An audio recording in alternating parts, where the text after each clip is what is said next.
America appears to be on an unprecedented course.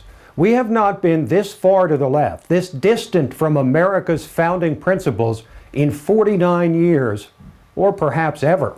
Sure, we've had Democratic presidents and Congresses since 1964, but never have so many hard left policies been enacted or seriously considered since the year Lyndon Baines Johnson was elected president.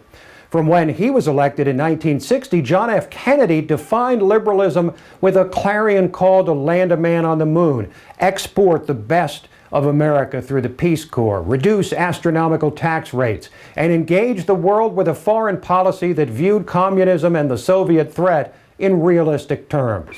But that brand of liberalism died, perhaps forever, when JFK was assassinated in Dallas in November of 1963.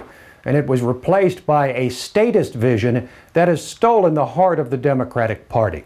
LBJ used his considerable political skill and capital to translate JFK's new frontier into the Great Society, engineering passage of the Civil Rights Act and other new legislation that would double down on FDR's New Deal with massive new government programs with the expressed purpose of eliminating poverty. Foremost among these was Medicare.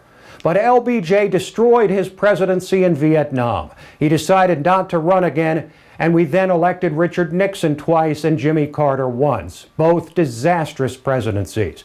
Carter was wiped out in his re-election bid by Ronald Reagan, America's first truly conservative president in more than half a century, who won a second landslide 4 years later.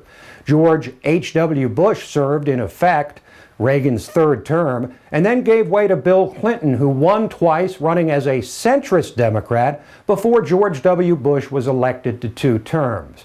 It was during the second half of the second term of George W. Bush that the current leftward trend began. If you fell into a coma in 2007 and woke up now, you would hardly recognize the political state of this country. Government-controlled health care, a gleam in the eye of statists for a century or more, has now become law.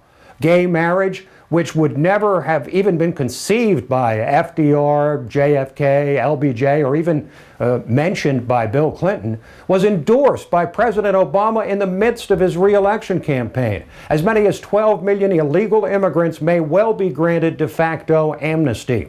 The business sector has been demonized and regulated more than ever. The coal industry has been effectively shuttered through federal regulation.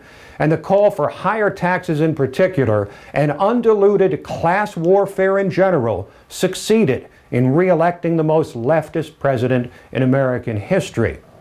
For Barack Obama to be elected is one thing, but for him to be re-elected after a first term marked by a sour economy, high unemployment, metastasizing debt, and a supposedly unpopular health care law, seems to signal something deeper than simply a cyclical change of course or an isolated attempt to exorcise our past demons by electing our first black president.